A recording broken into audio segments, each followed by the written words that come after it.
주시옵소서. 함께 하실 것을 믿고 간구하오며 예수 그리스도 이름으로 기도합니다. 아멘. 네, 하나님 말씀 보도록 하겠습니다. 요엘서 3장 9절부터 21절까지 저와 여러분이 한 절씩 교독하고 마지막 절을 합독하도록 하겠습니다. 요엘서 3장 9절부터 21절까지 저와 여러분이 한 절씩 교독합니다. 교독하겠습니다. 너희는 모든 민족에게 이렇게 널리 선포할지어다. 너희는 전쟁을 준비하고 용사를 격려하고 병사로 다 가까이 나와서 올라오게 할지어다. 너희는 보습을 쳐서 칼을 만들지어다. 낫을 쳐서 창을 만들지어다. 약한 자도 이르기를 나는 강하다 할지어다. 사면의 민족들아 너희는 속히 와서 모일지어다. 여호와여 주의 용사들로 그리로 내려오게 하옵소서. 민족들은 일어나서 여호사밧 골짜기로 올라올지어다.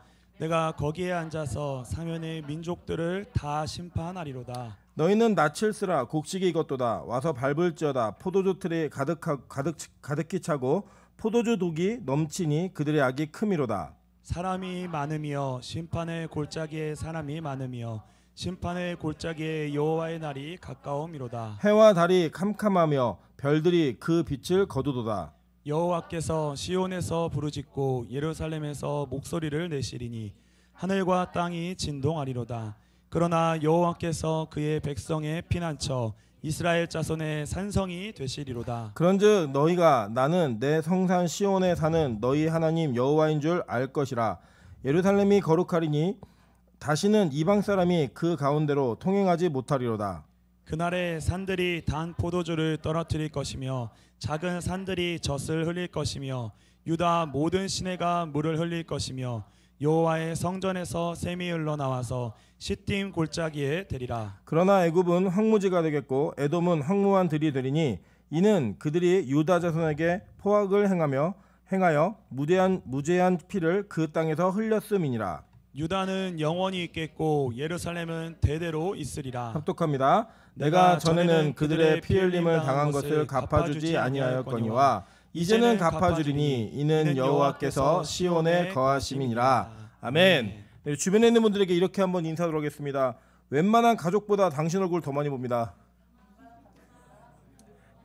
네, 앞뒤로 인사하겠습니다. 그래서 진짜 우리가 가족입니다. 네, 사실 이렇게 자주 봐야 정듭니다. 그죠? 자주 보면서 드는 정은 절대로 끊어지지 않습니다. 그래서 뭐 이웃 사촌이 먼 친척보다 더 가깝다라는 이 속담이 있듯이 우리 교우들이 이렇게 매일 만나는 게 참 전 은혜라고 생각합니다. 오늘도 요일이 무슨 요일인지, 우리 반주자가 기도하는 사람은 왜 안 오냐, 오늘 수요일인지 알았다, 뭐 이런 별의별 얘기를 다 하면서 정신이 없는 상황 가운데 이럴 때 은혜가 임하는 거예요. 오락가락할 때 은혜가 임합니다.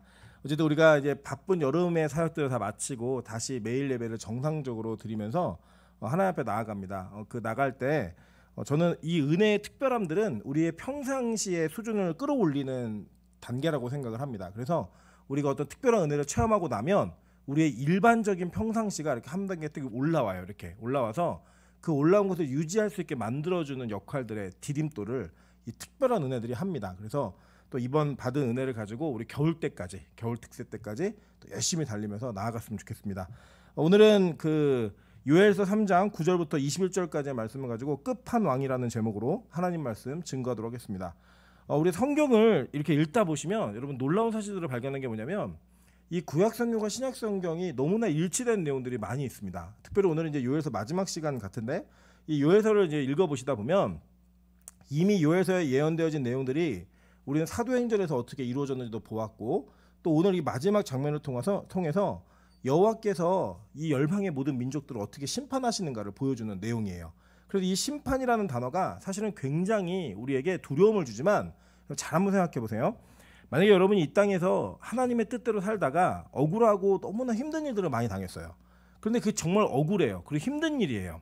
그렇는데 하나님이 오셔서 그 모든 것들을 심판하시겠다라고 얘기할 때 여러분 마음이 어떨지 한번 생각해 보시는 거예요.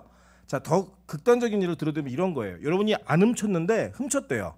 여러분이 이렇게 뭔가 범죄를 저지르지 않았는데 저질렀다는 거예요. 누군가가. 여러분에게는 확실한 아닌 증거들이 있어요. 그렇다면 여러분 재판으로 가는 게 두려울까요? 아니면 재판이 기대가 될까요? 재판이 기대가 되겠죠. 그죠? 그러니까 이 심판이라는 단어는 죄인들에게는 굉장히 두려운 단어인데 믿음이 있는 자들에게는 평안한 단어입니다. 오히려 그것을 기다리고 그것을 갈망하는 기다림으로 있어야 되는 단어가 바로 이 심판이라는 단어예요. 근데 오늘 여기 본문 보시면요, 어느 정도의 이 선지자가 여유가 있냐면, 이 요엘 선지자가 활동했던 시기가 여러분 요아스 시대라고 했죠. 이 요아스 왕이 그 어떤 상황이었죠? 그 전체적인 걸 보시면 이 아달랴라고 하는 할머니가, 그죠? 자기 아들이 죽자 손자들을 다 죽여버리죠. 그때 도망가요. 근데 이 아달랴는 누구의 딸이었어요? 아합과 이세벨의 딸. 그래서 이 아달랴는 이 시돈 민족의 바알과 아세라 선지자의 그 우상 숭배를 남유다라는 나라에 데리고 들어온 거예요. 그래갖고 이 보편화시켜서 우상 숭배를 하게 만들었던 것을 이 도망갔던 요아스가 여호야다라고 하는 제사장과 함께 이 종교개혁을 이루어내죠. 근데 이 처음부터 끝까지 잘했어야 되는데 이 끝까지 잘 못한 거예요. 그래서 이 요엘이라는 선지자가 활동했던 시기에 뭐가 있었냐면 이 유다 땅에 메뚜기 재앙이 있었던 거예요. 그 이 메뚜기 재앙을 겪는 걸 보면서 이 나라의 메뚜기 재앙이 이게 하나의 사인이다. 진짜 그 재앙이 군대처럼 메뚜기와 같은 군대가 올 것이다 라고 얘기하면서 아수르와 이 바벨론의 침공을 예언하는 내용들이 기록된 걸 여러분 보시죠. 그죠? 그래서 그 내용을 예언하는 거예요. 그래서 여러분 이 요엘서는 어떻게 읽으셔야 되냐면 단지 구약에 있었던 표면적인 사건만으로 읽으시면 안 돼요. 물론 그것도 읽으셔야 되는데 표면적으로 그것만 읽는 것이 아니라 그 안에 숨겨져 있는 여호와의 날, 이게 이중적 의미예요. 어떤 의미냐면 1차적으로는 이렇게 메뚜기 재앙이 일어났어요.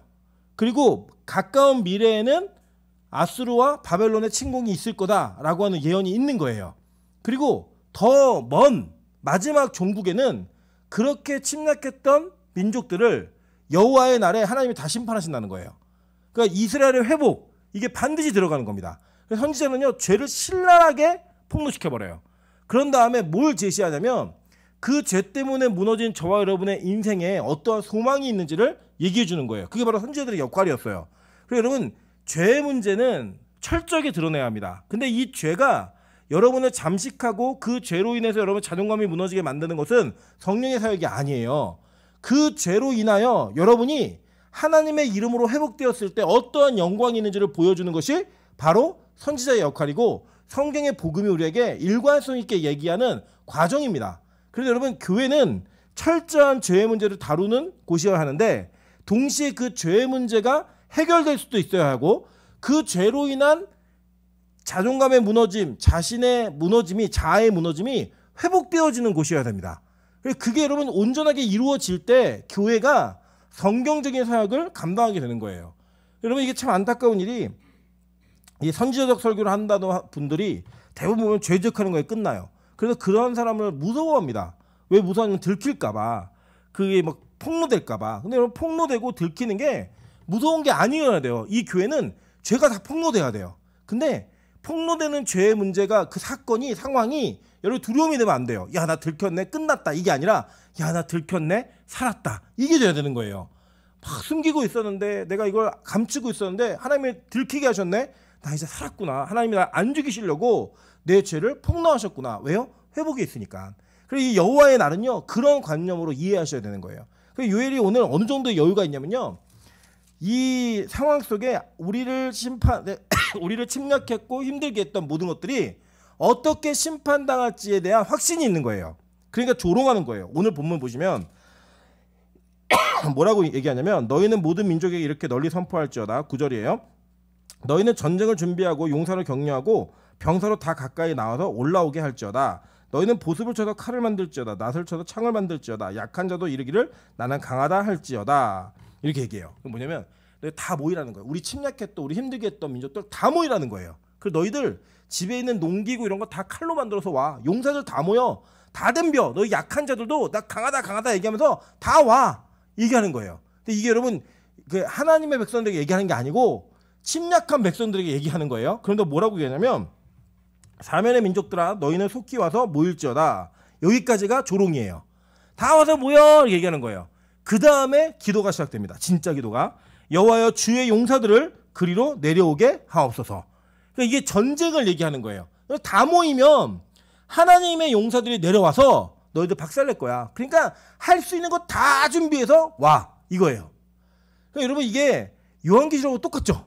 네. 요한계시록에 예언된 내용이 똑같은 거예요. 그러면서 뭐라고 얘기하냐면 12절 보세요. 민족들은 일어나 여호사밧 골짜기로 올라올지어다. 여호사밧이라는 이름의 뜻 자체가 여호와라는 단어하고 심판이라는 단어 합친 거예요. 여호와가 심판하신다 이거예요. 그래서 여러분 뒤에 보시면 14절에 보시면 심판의 골짜기, 이게 바로 여호사밧의 골짜기예요. 예, 판단의 골짜기, 결정의 골짜기인데 심판의 골짜기 반복하는 게 여호사밧의 골짜기로 올라와라. 내가 거기에 앉아서 사면의 민족들을 다 심판하리로다 라고 얘기해요. 여기 계시록 19장 11절부터 21절에 보시면 하나님께서 예수가 백마를 타고 내려오셔갖고 군대를 이끌고 그 군대들로 하여금 이 세상에 하나님을 대적했던 모든 민족들을 다 심판하세요. 멸절시켜버리세요. 그 장면이 이 요엘로부터 나오는 거예요. 그러니까 잘 보세요. 이 요엘이 썼던 게 그러니까 BC로 따지면은 약 830년경이에요. 그 쓰여진 시기가. 그러면 이제 요한계시록은 AD 80년도에 써졌으니까 약 900년 정도의 시간이 있는 거예요. 이 900년이라는 시간의 격차 동안에 요엘과 요한은 똑같은 장면을 보는 거예요. 여러분 그래서 이 시기에 내가 새로운 계시를 받았다, 새로운 걸 봤다라고 얘기하는 다이단이에요. 왜 그러냐면요, 성경은 성경 자체도 새로운 걸 본 게 아니라 하나님이 이미 보여주셨던 것을 반복해서 보여주시면서 그 시대에 필요한 사람들에게 천국이 어떤 곳인지, 하나님의 심판이 무엇인지, 여호와의 날이 무엇인지를 다 알려주셨어요. 그래서 그게 계속 반복되는 것 뿐이에요. 여러분 우리가 보시면요, 뭐 역사가 반복된다 이런 말 많이 들으셨잖아요. 그 반복되는 역사를 보면 야, 지금 이 시기에 있는 일들이 그때 그것과 똑같았네, 이렇게 반복되어서 오버랩 되면은 이거 데칼코마니처럼 이렇게 포개지는 사건이네 라고 할 정도로 역사에 똑같은 사건들이 있잖아요. 성경도 마찬가지입니다. 구약 시대의 선지자들은 특별한 계시를 통해 하나님을 본 거예요. 그리고 그 하나님을 본 거를 누가 보았냐? 요한이 본 거예요. 여러분 근데 이게 되게 중요한 게 뭐냐면 이런 겁니다. 요엘이 본 거는 요엘이 본 거잖아요. 그죠? 그 요한이 본 거는 요한이 본 거예요. 그리고 여러분은 이걸 보면서 뭘 보셔야 되는 거예요? 여러분도 그 천국을 체험하셔야 되는 거예요. 여러분 이게요, 그냥 성경이 지식으로 여러분에게 남아있으면 머리에서 끝난다니까요. 그래서 이번에도 제가 어저께도 방금도 밥 먹으면서 이런 얘기했어요. 그 어제 우리 박미영 집사가 간증을 했어요. 그러니까 간증 내용을 전혀 모르는 사람이 들으면 저게 뭐? 이렇게 얘기할 수 있어요.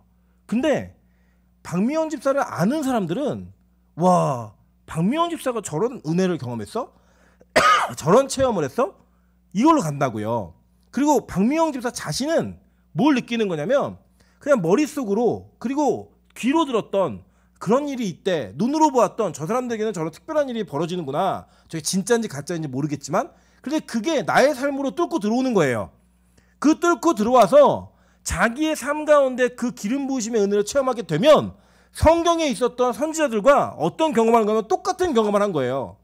아, 저들에게 일어났던, 선지자들에게 일어났던, 요한에게, 그러니까 오해하셔도 나도 특별 계시 받는다, 그게 아니라 하나님이 보여주신 그 특별 계시의 범주 안에서 여러분이 동일한 은혜들을 경험하게 되는 거예요. 아, 진짜 성령의 영이 있구나, 하나님과 교제하는 1대1의 무아지경에 그 기도가 있구나, 깊은 기도의 장면이 나에게 있구나, 그걸 보는 거예요. 그걸 봄으로 말미암아 뭐가 믿어지냐? 진짜 성경이 믿어지는 거고, 그 성경 안에 선언되어지고 선포되어진 하나님의 말씀과 예수 그리스도가 믿어지는 거예요. 그 믿음으로 나아가는 그 발판들이 여러분 안에 있는 겁니다. 그럼 여러분 어떤 일이 벌어진 줄 아세요? 안 나오던 목요일에 나오는 거예요. 교제 안 하던 그 식사 공동체 같이 교제를 하는 거예요. 이게 뭔지 아시겠죠? 그러니까 우리가 어떤 강요와 어떤 규율과 원칙을 정해서 사람이 변하는 게 아니라니까요. 그게 율법주의예요. 사람들이 그렇게 정해놓으면요, 그것만 하면 안심한다니까요. 예를 들어서 여러분 우리 교회는 매일 예배에 참석을 해야지만 권사입니다라고 얘기하면 권사님도 오실 거예요. 근데 그걸 오면서 내가 억지로 오든 끌려오든 어떻게 오든 간에 오고 나면 온 걸로 끝이에요. 은혜 이런 거 필요 없어요. 그냥 온 걸로 끝이에요. 나는 내 임무를 다 했다. 나는 내 삶을 다 살아냈어. 그리고 나는 이걸 했기 때문에 나는 자격이 있는 자야. 이게 인간이라고요, 인간. 근데 하나님은요, 은혜를 어떻게 이야기하시냐면 그것이 강요나 원칙에 의해서 정해지는 게 아니라 자발적이에요. 너무 감격해서 너무 좋아서 어쩔 수 없이 오는 그런 것들이 경험되기 시작하면요, 성경의 말씀이 진짜 믿어지는 거예요. 그러니까 요엘이 이걸 본 거예요. 아브라함이 보았던 천국을 본 거예요. 노아가 보았던 천국을 본 거예요. 여러분 에녹이 보았던 천국을 본 거예요. 보니까 얼마나 감격스러워. 야, 마지막 때 하나님 어떻게 심판할지 알아? 그 심판 본 거야. 여러분 잘 보세요. 그래서 뒤에 보시면 13절 보세요. 너희는 낯을 쓰라. 곡식이 이것도다. 와서 밟을지어다. 포도주 틀이 가득 차고 포도주 독이 넘치니 그들의 악이 크미로다. 여러분 계시록 14장 14절부터 20절까지를 잘 보시면 기억 안 나시겠지만 하나님의 낯으로 추수하는 장면이 나와요. 그 추수할 때 곡식은 구원받은 백성을 추수하고요. 추수할 때 포도는 이 저주받을 백성들을 추수하는 장면이 나와요. 그리고 이 포도주 틀에 이 저주와 심판으로 말미암아 그들이 흘렸던 피의 보복을 받는 이런 일들이 벌어지는 장면이 나온다고요. 믿으세요. 햇불이 되었어요. 예. 그 장면이 요약돼 가지고 누가 본 거예요? 요엘이 본 거예요. 요엘이 그걸 보고 그러니까 여러분 그 적어 놓으세요. 옆에다가 계시록 14장 14절부터 20절. 적어 놓으시면 그 장면이 그대로 확장되어서 반복되는 거라고요. 그러니까 여러분 보세요. 우리가 뭐냐면 한번 읽어 볼게요. 계시록 14장 14절부터 20절입니다. 띄워 주세요. 시작. 아니 저기 14절부터 읽어도 돼요. 시작. 또 내가 보니 흰 구름이 있고 구름 위에 인자와 같은 이가 앉으셨는데 그 머리에는 금 면류관이 있고 그 손에는 예리한 낯을 가졌더라. 또 다른 천사가 성전으로부터 나와 구름 위에 앉은 이를 향하여 큰 음성으로 외쳐 이르되 당신의 낯을 휘둘러 거두소서. 땅의 곡식이 다 익어 거둘 때가 이르렀습니다 하니 구름 위에 앉으신 이가 낯을 땅에 휘두르매 땅의 곡식이 거두어지니라. 계속 읽으세요. 네. 또 다른 천사가 하늘에 있는 성전에서 나오는데 역시 예리한 낯을 가졌더라. 또 불을 다스리는 다른 천사가 제단으로부터 나와 예리한 낯 가진 자를 향하여 큰 음성으로 불러 이르되 내 예리한 낯을 휘둘러 땅에 포도송이를 거두라. 그 포도가 익었느니라 하더라. 천사가 낯을 땅에 휘둘러 땅에 포도를 거두어 하나님의 진노의 큰 포도주 틀에 던짐에 성 밖에서 그 틀이 밟히니 틀에서 피가 나서 말 굴레에까지 닿았고 1600 스타디온에 퍼졌더라. 여기까지요. 보시면 똑같은 장면이죠. 그러니까 뭐냐면 더 구체적으로 본 거예요. 더 디테일하게. 여러분 하나님의 언약은 그래서 점점 명확해집니다. 예를 들면 이런 거예요. 하나님이 아브라함에게 내가 본토 친척 아베의 집을 떠나 내가 내게 지시할 땅으로 가라라고 얘기했어요. 근데 히브리서에 보면 그가 갈 바를 알지 못하고 간 거예요. 그냥. 근데 가가지고 하나님이 이 룻이 떠나고 나서 야 너 동서남북 바라봐. 내가 이 땅 너에게 줄 거야. 그리고 그런 다음에 또 소돔과 고모라의 전쟁을 이기고 나서 하나님이 무트 별들을 봐. 네 자손이 이것처럼 많아질 거야. 이 얘기를 하시면서 점점 구체적이 돼요. 그래서 여러분 하나님이 주신 비전은요. 하나님의 말씀과 언약은요. 내 인생에 점점 구체적으로 다가와요. 그래서 구약보다 신약이 명쾌한 거예요. 왜냐하면 구약에 예언되어진 내용이 실체로 드러나니까. 그러니까 여러분 보세요. 요엘이 본 것과 요한이 본 게 똑같아요? 안 똑같아요? 똑같잖아요. 똑같은 거예요. 근데 이걸 누구도 봐야 돼요. 우리도 봐야 되는 거예요. 우리도. 이걸 봐야지 여러분한테 진짜 신앙이 생기는 거라고요. 그걸 보지 않으면 여러분은 여전히 그냥 종교인이에요. 그냥 성경을 많이 봤던, 많이 알았던. 근데 여러분 솔직히 뭐 성경도 잘 모르셨잖아요. 그죠? 이게 이 말씀인지도 모르고. 근데 요한계시록을 배우고 나니까 이걸 보시면 보이는 거예요. 이게 아 이거 봤어. 내가 이거 어디에 읽었는데 이런 장면이 있는데 그게 여러분 이제 하나님의 나라를 볼 준비를 하고 있는 거예요. 여러분이. 그래서 여러분이 그걸 경험하게 되는 거예요. 그때부터는요. 여러분 인생에 불이 붙어요. 바뀌어지는 거예요. 오늘 말씀이 다 그 말씀이에요. 그래서 하나님이 요한이 본 것처럼 내가 이 땅에 니들 괴롭히던 인간들 다 심판할 거야. 이 땅에 너희들 괴롭히던 인간들 내가 다 박살낼 거야. 이 얘기를 하시면서 든든한 끝판에는 항상 왕이신 그 예수 그리스도가 그 하나님이 저와 여러분에게 위로하시는 말씀인 거예요. 여러분 그 어려운 영적 시기에 요엘 선지자의 말을 들으러 간다는 것은 얼마나 어려운 일이겠어요. 여러분 이 어려운 시기에 우리가 예배를 드린다는 게 얼마나 힘든 일이겠어요. 오늘도 제가 그 후배 사역자를 만나갖고 대화를 나누다 보니까 교회들이 코로나라고 하는 이 역경을 겪으면서 그냥 어중이 떠중이들 그냥 교회가 그냥 종교생활 정도 다니던 분들 다 떨어졌어요. 다 떨어지고 교회가 그냥 진짜 교회를 사랑하는 사람들 이 사람들과 교회를 떠나면 안 되는 마지못해서 끌려오는 사람들 이렇게 남은 거예요. 근데 제가 보니까 오히려 빛과 소금 교회 같은 규모의 가족 같은 교회는 거의 피해가 없어요. 왜 없냐? 이분들은 안 나오면 일단 티가 너무 많이 나. 네.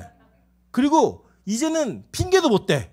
그냥 이제 다 이제 핑계도 못 대고 티도 많이 나고 하니까 이 교회를 지켜왔던 그 믿음의 걸음들을 여러분 그냥 살게 되시는 거예요. 저는 여기서 끝나는 게 저는 원치 않아요. 뭐가 더 중요하냐면 이제 빛과소금 교회가 이러한 과정을 겪으면서 하나님을 체험하고 경험하는 은혜로 나아가야 돼요.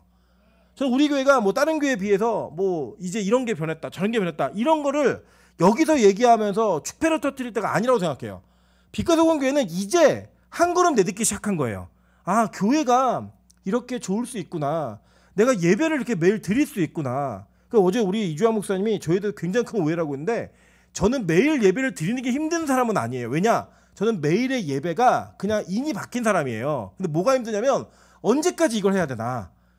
끝이 안 보이는 그게 힘든 거예요. 그게 그러니까 매일 여기까지 오는 게 힘든 게 아니라 이거를 내 인생의 끝까지 가야 된다는 걸 아니까 그게 힘들다고요. 그래서 오래 살고 싶지가 않은 거예요. 그 정도로 힘들어요. 오래 살라고 얘기하시는데 그 어쨌든 그러니까 그게 어떤 고통인지 아시겠죠? 그냥 이게 나에게 매일 있는 거예요. 당연히 해야 되는 거 알아요. 그게 피하고 싶었는데 여기까지 와서 못 피하고 그 이제는 제가 이 삶을 살아내야 된다는 거 아는데 이거 끝이 어디지? 언제 은퇴하나? 은퇴가 기다려지는 거예요. 그래서 벌써부터 여호와의 날이 기다리는 거 주님 언제 오시나? 이게 너무 힘들어 보이고 끝이 안 보이니까. 여러분 그게 바로 제 마음이에요. 제 마음. 이게 우리들의 마음이라고요. 근데요 이게 이젠 바뀌어야 돼요. 이제는 어떻게 바뀌어야 되면 저를 위해 기도해 주세요. 하나님 이 매일 예배가 너무 즐거워요. 매일 예배가 너무 행복해요. 그게 천국이거든요. 그 천국까지 연습하는 거예요. 여러분 천국까지 뭐 하세요? 뭐 하실 것 같아요? 매일 하나님과 교제하는 거예요. 지금 이 시간이 그 시간이 천국에 실제로 옮겨지는 거고 우린 연습하는 거예요. 그냥 이곳에 계신 우리 모임 중에 임하시는 그 하나님의 임재를 매일 체험하는 삶으로 한 걸음 한 걸음 걸어 나오는 연습을 하는 거예요. 그냥 그 연습이 실체가 되면 기쁘다 안 기쁘다? 기뻐요. 제가 저희 아내하고 우리 그 박미영 집사하고 둘이 대화하는 거를 엿들었는데 이런 재밌는 얘기를 하더라고요. 막 자기들이 어떤 은혜를 나누는지 막 얘기하다가 저희 아내가 뭐라고 얘기하냐면 집사님 이제는요 이게 마약 같은 거예요. 한번 이걸 경험했는데 이게 다시 안 되면 미칠 것 같아서 이게 그 자리로 다시 가기 위해서 몸부림을 칠 수밖에 없다는 거예요. 그래갖고 이게 근데 웃긴 거는 회복되는 거는 진짜 한 걸음 한 걸음인데 떨어지는 거는 번지 점프래요. 뚝 떨어진대요 그냥 어느 날 그게. 그럼 이제 이걸 맛을 보는 사람들은 이곳에 대한 열망이 가득한 거예요. 그래서 제가 되게 재밌는 게 뭐냐면 우리 여기 향미자매가 예전에 기도원에 있을 때 그런 삶을 경험을 했어요. 근데 세상에 나가갖고 탕자처럼 온갖 죄를 저질렀네 산 거예요. 자기 그게 안 되는데 자기보다 늦다고 생각했던 미영 집사가 그 경험을 막 얘기하니까 질투가 나갖고 저는 전화가 온 거예요. 저는 뭐가 문제인가요? 네. 그래서 제가 그랬어요. 야 너는 지금 아무리 내가 말을 해도 순종할 마음이 믿음이 준비가 안 됐기 때문에 지금 들으면 너도 죄 짓고 나도 죄를 져. 너는 순종을 못해서 죄를 짓고 나는 야 너를 얘기해봤자 너 소용도 없어. 안 들으니까 나 이제 얘기 안 해. 그러니까 네가 빨리 순종할 수 있는 믿음의 자리까지는 와야 돼. 자기 인정하더라고요. 맞다고. 그 자리까지 가야 그 은혜가 회복되는 거예요. 그러니까 얼마나 셈이 나면 바로 전화했을까. 원래 전화 안 해요. 저한테 잘. 전화돼. 자기는 뭐가 문제네요. 자기 기도하면서 뭘 느끼네요. 목사는. 뭐 제가 무당도 아니고 뭘 어떻게 알아요. 그냥 네가 탕자처럼 온갖 죄를 저질 이것만 알고 다시 돌아와라. 이제 그 자리에 가는 거예요. 그러면서 저희 아내 뭐라 하냐면 이거 마약이에요. 마약. 안 되면 해결해달라고 몸부림을 친다는 거예요. 몸부림을. 여러분 저는 그런 은혜가 우리 모든 성도들이 있기를 주님으로 축원합니다. 그리고 진짜 그 하나님의 은혜를 계속 반복적으로 보는 그 은혜를 경험하기 시작하잖아요. 그럼요 진짜 예배가 즐거워져요. 진짜 예배가 기뻐요. 그래서 저희 그 기도원에 영적인 어려움 때문에 이렇게 오신 분들이 계세요. 그러니까 대표적으로 저희 찬이를 키워주시는 우리 순정 전사님, 이분이 그 악한 영의 통치가 있어가지고 남자들 5명 6명이 덤벼도 못 이기던 그 상황 속에 저희 어머니에게 건너 연락이 와서 어머니한테 얘기를 해달라니까 저희 어머니가 그 아가씨가 나한테 맡긴 영혼이면 내 말 들을 거고 아니면 안 들을 거니까 내가 간다고 해결되는 게 아니라고. 가갖고 저희 어머니 딱 한마디 했어요. 아가씨 나랑 같이 갈래요? 그랬더니 네. 그리고 짐 싸서 온 거예요. 그런데 이 순영 전사님이 그 영적인 해방을 경험하고 나서는요 예배에 목숨 거는 거예요. 그리고 그런 영적으로 힘든 사람들이 오면 누구보다 열심히 돌봐요. 그 고통이 뭔 줄 아니까, 그 해방감이 얼마나 큰 기쁨이고 자유인 줄 아니까 그걸 해내는 거예요. 우리 찬양이도 하는 립싱크 한다고 생각되는 그 명수 전사 있잖아요. 제 친구예요. 그 친구도 동일한 경험을 한 거예요. 그러니까요, 그 친구는 영적으로 어두운 사람이 왔다 그러면 찬양에 목숨을 걸어요. 내가 이거라도 해서 저 영혼에게 그 영적 해방감을 줘야지. 목숨을 거니까요, 어떤 누구도 못 따라와요. 여러분 아마 그럴 거예요. 요새 우리 박미연 집사는 다 관심 없어요. 빨리 기도만 하고 싶은 거예요. 그 하나님의 은혜를 또 체험하고 싶어서. 여러분 그게 이제 시작이에요. 시작. 그런 경험들이 쌓이고 그것들이 계속 반복되어지는 과정을 통해 제가 정확히 말씀드리는데 반드시 또 지칠 때가 와요. 떨어져요. 또 올라갔다 떨어졌다 이거 하면서 우리가 우상향하는 거예요. 계속 천국을 향해. 앞으로만 가는 성도는 없어요. 잠깐 뒤로 물러나기도 해요. 왜냐? 2보 전진을 위해 1보 후퇴도 하고 10보 전진을 위해 2보 후퇴도 해요. 그리고 우리가 그걸 기다려주는 거예요. 그걸 기대하면서. 그런데 중요한 건 뭐냐? 같은 천국을 보고 있어야 돼요. 같은 하나님을 보고 있어야 돼요. 그래서 우리가 말씀을 붙들고 있어야 된다고 얘기하는 겁니다. 왜냐하면 자꾸 신앙이 체험에만 집중을 하면 여러분의 신앙이요 자꾸 자극적인 것만 요구하게 돼요. 근데 아니에요. 성경은 그러한 체험을 통해 하나님의 말씀이 얼마나 정확하고 분명한지를 알려주는 발판들이에요. 다 양념이라고요. 양념. 왜 우리가 그 입맛 없을 때 무슨 음식 먹죠? 맵고 짜고 신 거 이런 거 먹잖아요. 입맛 돌아오라고. 근데 계속 그것만 먹으면 어떻게 돼요? 병 걸려요. 돌아와서는 다시 밥으로 돌아와야 돼요. 그것처럼 이 말씀으로 돌아오는 거 그게 너무나 중요한 거예요. 근데 이 말씀은 통일성을 가지고 계속 반복적인 걸 얘기하는데 뭐냐? 끝날에 하나님이 반드시 너희를 괴롭히던, 그리고 너희들이 그렇게 섬기던, 너희들이 두려워하던 그 존재들을 다 박살내시겠다는 거예요. 오늘 요해 시대에 그 대적이 누구였느냐? 보세요. 19절 보겠습니다. 그러나 애굽은 황무지가 되겠고 에돔은 황무한들이 되리니 이는 그들이 유다 자손에게 포악을 행하여 무죄한 피를 그 땅에서 흘렸음이니라 라고 얘기해요. 무죄한 피를 흘렸다. 이게 이제 요한계시록 가면은 바벨론인 거예요. 바벨론. 그러니까 바벨론이라는 게 어떤 특정한 나라를 얘기하는 게 아니라 어떤 그 개념을 상징하는 거예요. 개념을. 그래서 어떠한 뭐 예를 들면 지금 뭐 그 어벤져스라는 영화에서 빌런은 누구예요? 타노스잖아요. 타노스 얘기하면 정말 악의 세력의 축 이런 거 생각이 다른 사람들의 전혀 반대쪽의 입장 이런 걸 얘기하는 어떤 상징처럼 그 시대 속에 사용되어진 나라가 있는 거예요. 그래서 이거를 세대주의자는 특정한 나라로 결정하고 막 EU 연합이다 이런 얘기하는데 말도 안 되는 얘기고 이 땅에 존재하는 모든 하나님을 대적했던 사상들, 사람들, 나라 모든 걸 다 총체적으로 얘기하는 걸 얘기하는 거예요. 그래서 요엘은 그 시대에 이걸 애굽이라고 얘기하는 거고 그리고 요한은 그것을 바벨론이라고 표현하는 거예요. 그래서 그 나라가 어떻게 된대요? 황무지가 되겠고 황무한 들이 된다는 거예요. 그러면서 이 이유가 뭐냐? 그들이 유다에서 무지한 자의 피를 흘렸다는 거죠. 그러면서 하나님이 얘기하십니다. 그랬어도 20절 유다는 영원히 있겠고 예루살렘은 대대로 있을 것이다. 이렇게 얘기하시는 거예요. 그러니까 아무리 핍박해도 아무리 맞아도 안 죽는 게 교회인 거예요. 여러분 그게 뭐 나는 안 죽는다 그게 아니에요. 여러분 순교자가 얼마나 많은데요. 용이 계시록 12장에 용이 뭐 했어요? 임신한 여자가 아기를 태우는 거 그 막으려고 별의별 공격을 다 하죠. 근데 애가 태어나요 안 태어나요? 태어나잖아요. 결국에는. 그것처럼 교회는 시대와 역사 속에 계속 핍박을 받아요. 여러분의 영이 얼마나 여러분 자신의 육에게 핍박받는 줄 아십니까? 여러분 영은 예배드리고 싶어 해요. 근데 누가 막아요 그거를? 뭘 가족이 막아요? 여러분 스스로가 막지. 오늘은 쉬어야 될 것 같아. 오늘은 아파. 네. 정신적으로 이제 이미 아픈 거예요. 내 몸이 아플 거예요 오늘은. 그래서 여러분 쉬게 하잖아요. 여러분의 영적인 하나님과의 관계성이 막 열리기 시작했을 때 그거를 잡아내리는 게 타인이 아니에요. 누구예요? 나예요. 나. 내가 그 자신이 나의 자아가 끌어내리는 거예요. 이만큼 했으면 됐지. 내가 지금 특세를 며칠째 하고 있는지 알아? 교육자들은 예배 쉬는데 나는 왜 못 쉬어? 그러면서 막 그게 우리 안에 막 있는 거예요. 그 불만이. 그 요새 민영 집사가 저희를 보는 눈빛이 달라요. 니들 쉬기만 해봐 막 이런 눈빛으로. 그래 뭐 지금 이주하면서 벌벌 떨고 있어요. 다음 주 휴가인데 자기 어떻게 해야 되나? 민정사지 사태를 몰라갖고 걱정 안 하고 지금 쉬고 있는데 돌아오면 어떤 일이 벌어질지 몰라요.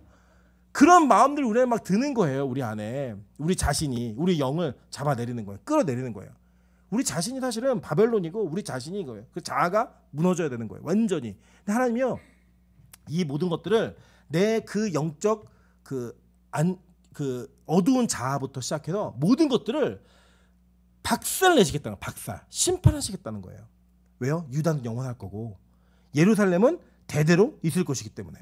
그러면서 얘기하시는 실제가 있어요. 21절 보세요. 내가 전에는 그들의 피 흘림 당한 것을 갚아주지 아니하였거니와 이제는 갚아주리니 이제 여호와께서 시온에 거하심이니라 라고 얘기해요. 그리고 계시록에도 본 장면 아니에요? 여러분 계시록에 성도들이 묻잖아요. 어느 때까지 성도들의 피를 안 갚아줄 거예요. 기다려. 수가 찰 때까지 기다려. 수가 차면 내가 갚아줄게. 이 얘기하시고 우리 지금 공부하고 있는 17, 18, 19장에 바벨론을 어떻게 멸망시킬지 어떻게 그 피를 갚아줄지 그 얘기가 다 나오잖아요. 여러분 그러니까 똑같은 걸 보는 거예요. 똑같은 거를. 근데 그 똑같은 거를 보는 그 끝에 이 끝판에 모든 것들을 심판하시고 올바르게 다 세우시는 분이 바로 예수 그리스도라고 성경은 증거하는 거예요. 그리고 오늘 제목이 뭐예요? 설교 제목? 끝판왕. 끝판왕이 뭐냐면 끝판에 항상 왕이신 분이 계세요. 그게 누구예요? 예수 그리스도인 거예요. 그리고 모든 일들을 심판하시는 거예요. 그 자리에 우리가 서게 되는 겁니다. 제가 어제도 그저께인가 말씀드렸죠. 주일날이었나요? 뭐. 제가 이제 밤에 너무 배가 고파가지고 라면 하나 끓여 먹었어요. 라면을. 그런데 저희 아내가 그걸 보더니 자기가 쓰는 개인 저울을 갖고 와서 놓고 올라가라는 거예요. 근데 나는 못 올라가겠다. 나는 지금 대변도 안 받고 밥도 먹기 때문에 지금 못 올라간다. 제 안에 어떤 두려움이 있었냐면 이거 100kg가 넘으면 어떡하지? 이런 두려움이 있어요.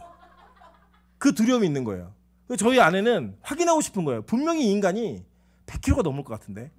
그게 저에게 작은 심판이었어요. 그 심판 때 올라갔는데 98.2 100kg가 안 됐어요. 그 제가 자유한 거예요. 아직 100은 아니다. 저희 아내는 이미 100이라는 거예요. 그게 아니다. 나는 비우질 않았는데 이 정도면 내가 한 2kg 먹는다. 난 지금 한 96 정도 된다. 걱정하지 말아라. 이런 심판의 그 장면이 제 앞에 놓여진 거죠. 그때 올라가기 전에 그 두려움 아십니까? 이거 세 자리면 어떡하지? 세 자리면 어떡하지? 여러분 우리가 그 심판에 대한 의식을 가지고 이 땅에 사는 거예요. 주님이 오실 때 우리 다 그 심판의 저울에 올라가니까 내가 그곳에 올라갈 때 내 죄악의 문제가 내 행위의 문제가 이걸 넘어서면 선을 넘어서면 어떡하지? 이것 때문에 가는 두려움이 있는 거예요. 근데 탁 올라갔는데 98.2 너 천국. 와 이때 그 기쁨 그 영광 그거를요 우리 예수님과 함께 보는 거예요. 그거를 요엘도 보고 요한도 보고 누구도 봐야 된다고요? 우리도 보는 거예요. 그리고 100 넘는 인간들 다 죽이는 거예요. 다 죽여버리는 거 다. 여러분 그게 바로 성경이라고요. 성경이 동일한 걸 보고 동일한 이야기를 반복적으로 우리가 하면서 이거 진짜야 900년에 걸쳐서 얘기하고 있는 거예요. 여러분 심지어는 이 앞까지 가면은 1500년에 걸쳐서 얘기하고 있는 거예요. 이 진짜라고. 그래서 여러분 이걸 체험을 하셔야 되는 거예요. 이게 체험이 없이 신앙을 갖고 예수를 믿는다는 게 얼마나 힘든 일인지 아세요? 그거는 여러분 제가 단언할 수 있어요. 여러분 그거에 대한 믿음과 확신이 없이 그 신앙의 여정을 지켜내는 건 다 율법주의예요. 왜냐? 다 내가 했다라고 생각할 수밖에 없는 거기 때문에. 내가 열심히 섬겼잖아. 내가 열심히 예배드렸잖아. 내가 열심히 하나님이 알려주신 거예요. 미영아 그 사람들이 억지로 흔드는 게 아니야. 저희 아내가 참 외형적으로 보이는 걸 중요시 여기는 사람이거든요. 저희 아내는 처음에 하늘문에 와가지고 사람들이 그렇게 기도할 때 모습이 너무 안 예뻐 보이더래요. 기도하는 모습이 예뻐 보이지가 않더래요. 나는 저러지 않아야지. 저희 아내가 제일 이상하게 기도해요. 요새는요 제일 이상하게 기도해요. 그런데 여러분 그게 자기가 하는 게 아니에요.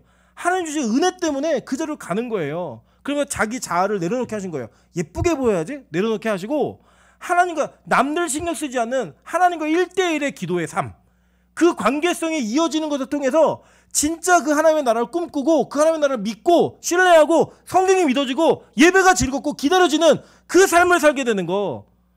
그래서 그 끝판왕이신 예수 그리스도와 함께하는 삶이 무엇인지를 그 동행하는 삶이 무엇인지를 느끼게 되는 거예요. 그래서 여러분 성경에 에녹이 하나님과 동행했더라. 그게 뭐겠어요? 그 예배의 삶이 항상 있었고 그 교제의 삶이 그의 인생에 끊어지지 않다 보니까 들림받은 거예요. 그 동행함이 저와 여러분의 인생을 이끌어야지만 우리가 이 여정을 버텨낼 수 있는 거라고요. 여러분 저는 우리 빛가서공교회가 이 동행함을 즐길 수 있는 교회가 되기를 주님으로 소망합니다. 비록 우리 인생에 휴가가 없어도 우리 인생에 하나님의 그 이끄심으로 인해서 이제 마음대로 살지 못하는 간섭이 있어도 그 간섭이 이제 사랑인 거예요. 그 간섭이 이제는 축복인 거예요. 그 간섭이 이제는 하나님의 우리를 지키시는 방법인 거예요. 그럼 그래서 보세요. 용성이가 도망갔거든요. 내가 하루는 쉬어야 되는데 도망가야지. 도망간 날 이름이 불려지잖아요. 네. 아니 그 많은 사람 중에 왜 하필 왜 도망간 그 시기에 그 전에 불렀어도 됐는데 도망간 그날 그게 뭐예요? 아 들켰네 이게 아니라 하나님이 나를 가만히 안 내버려두시는구나. 하나님 나를 꼭 붙들고 계시는구나. 그게 여러분 얼마나 큰 사랑인데요. 그 얼마나 큰 은혜인데요. 우리 형제님이 진짜 멀리 도망갔거든요. 멀리 도망갔는데 하루 걸려서 너 주일 예배 안 드리지 예배 드리러 와. 자기가 응답받고 그러고 온 거예요. 이제는 자기가 응답받고 왔기 때문에 제가 그랬어요. 그래 이때까지는 봐줄게. 이때 뒤로는 없어. 없는 거예요 진짜. 근데 그게 여러분 간섭이 아니에요. 사랑이라고요. 저는 우리가 더 깊이 간섭받는 더 깊이 체험받는 그 은혜가 있길 주님으로 소망합니다. 제 집에 가면서 어제 예배 끝나고 집에 가면서 저희 아내가 그러더라고요. 요새 이주영 목사님 설교에 너무 은혜를 많이 받는다. 그 얘기를 하면서 근데 그 시험들만 얘기가 뭔지 너무 궁금하대요. 자기가 다 얘기하면 시험 들까 봐 얘기 못하겠다고 얘기한 그 머리채 끌려간 느낌 그게 무슨 일인지 자기 그 너무 궁금하대요. 왜냐 본인이 그 과정을 통해 변화된 삶이 있으니까 남이 느끼는 게 너무 재밌는 거예요. 남이 경험된 게 너무 재밌는 거예요. 저는 박미영 집사가 변했다? 은혜잖아요. 제가 이렇게 왜 선포하냐면 다시 뒤로 좀 많이 가지 말라고 계속 얘기해 주는 거예요. 네. 다시 뒤로 많이 가지 말라고 얘기해 주는 거예요. 드라마 보는 힘과 BTS를 쫓아내는 힘을 가지고 주님을 섬기게 나오면 이거 왜 못해요? 네. 할 수 있다.